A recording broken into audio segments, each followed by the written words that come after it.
तो बाबू हम लोग पढ़ने वाले हैं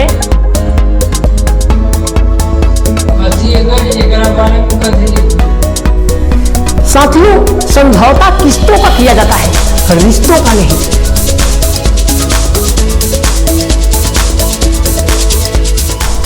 साथियों, जिंदगी और साइकिल दोनों का रिलेशन एक जैसा है। बाबू, जिंदगी में ईश्वर केवल मिलाने का काम करते हैं। किसी के दुख को मिटाना ईश्वर का काम नहीं है। ईश्वर किसी भी रूप में दूसरे से मिलाने का काम करते हैं और उस संबंध को चलाना आपका काम होता है। आप जिस काम को इम्पोर्टेंस देते हैं, जिस व्यक्ति को इम्पोर्टेंस समझते हैं, वही व्यक्ति आपके जिंदगी में चार चांद लगाता है। इसलिए आप कभी ये मत घबराए कि हमें ईश्वर ने कुछ नहीं दिया। ईश्वर ने आपको सब कुछ दिया है। हर कोई चंदन नहीं कि सुगंधित कर सके, हर कोई चंदन नहीं कि सुगंधित कर सके। कुछ नीम के पेड़ भी है, कुछ नीम के पेड़ भी है जो सुगंधित तो नहीं पर काम जरूर आते हैं। नीम के पेड़ बहुत सारे काम जरूर कर जाते हैं, बहुत सारे दुखों का एंटीबायोटिक भी हुआ करता है। इसलिए आप अपने अनुसार अच्छा करने की कोशिश करें। अगर आप एक पेंसिल बनकर किसी की तकदीर या खुशी ना लिख सकते हो तो कम से कम रबर बनकर किसी के दुख मिटाने की कोशिश करो, किसी के दुख मिटाने की कोशिश करो। दूसरे के दुख मिटाओगे तो तेरे अंदर के दुख भी खत्म हो जाएगा। इसलिए आप इग्नोर मत करो, एक एक बातों को समझकर अपने जिंदगी में उतारो। आप अगर जिंदगी में उस चीज को उतार लिए तो आपका जिंदगी बदल सकता है। कोई आपको नहीं बदल सकता, आप खुद बदलते हैं। इसलिए आप अपने आप को डेवलप करो, अपने क्यूरियोसिटी को डेवलप करो, तभी जाकर के आप आगे बढ़ सकते हो। हम पढ़ने वाले हैं 10th क्लास के मैथ। इस सेशन में जो प्रश्नावली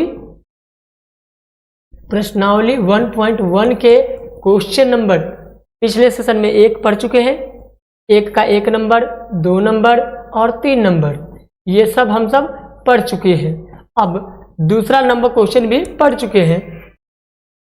तीसरा नंबर क्वेश्चन पढ़ने के लिए तैयार हो जाइए।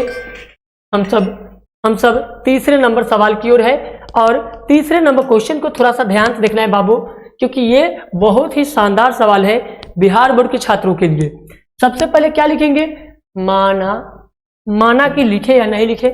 सबसे पहले ये देखना है कि किसी परेड में 6 से 16 सदस्य वाली एक सेना आर्मी की टुकड़ी को 32 सदस्य वाले एक आर्मी बैंड के पीछे मार्च करना है। दोनों समूहों को समान संख्या वाले स्तंभ में मार्च करना है। उन स्तंभों की अधिकतम संख्या क्या है जिसमें मार्च कर सकते हैं? तो सबसे पहले देख लिए कि कितने स्तंभ हैं। तो स्तंभ की संख्या, स्तंभों की संख्या बराबर, स्तंभ की संख्या क्या है? 6 से 16 और 32। अब इन दोनों को एचसीएफ ज्ञात करेंगे यूक्लिड विभाजन एल्गोरिथम से। तो क्या करेंगे? 32 से 6 से 16 में यूक्लिड विभाजन एल्गोरिथम से हल करेंगे। क्या होगा? पहले एक मरतबे 32 लगाएंगे। अब क्या होगा? हासिल लेंगे तो क्या 11 में से 2 गया तो 9, ये बचेगा 5, 5 में से 3 गया तो हो जाएगा ये 2।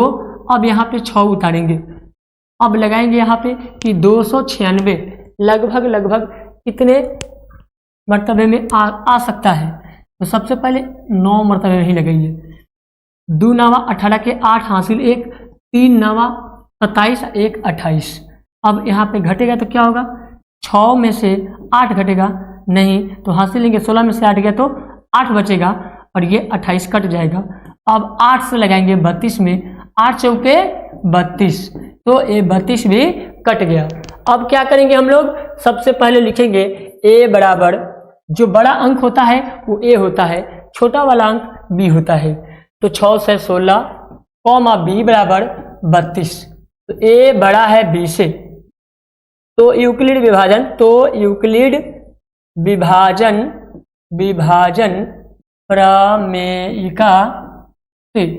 प्रमेयिका से तो a बराबर BQ प्लस R। a का मान कितना है? a का मान आ चुका है 6 से 16। बराबर बी का मान कितना है 32। अब देखना क्या है क्यू, क्यू का मान क्या होता है जो डिवाइड करने के बाद आता है, 4 आया है तो यहाँ लिखेंगे 4 प्लस आर का मान कितना है 0 आ चुका है 0, तो लिखेंगे आर बराबर 0। अतः यह प्रक्रिया यहीं पर समाप्त होता है। इसलिए HCF बराबर 8 आंसर, यानी अधिकतम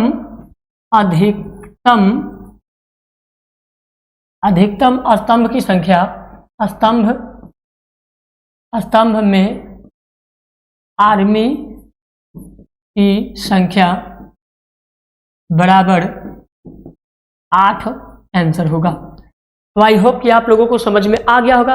अगर समझ में आ गया हो तो वीडियो को कर दीजिए लाइक, और इस तरह के वीडियो और चाहते हैं तो कर लीजिए चैनल को सब्सक्राइब और दोस्तों के साथ शेयर कर दीजिए। आपके अंदर कौन से सवाल है जो आपको तकलीफ दे रहा है कमेंट बॉक्स में बताइए। हम नेक्स्ट वीडियो में आपके सॉल्यूशन को लेकर के आ रहा हूं। धन्यवाद।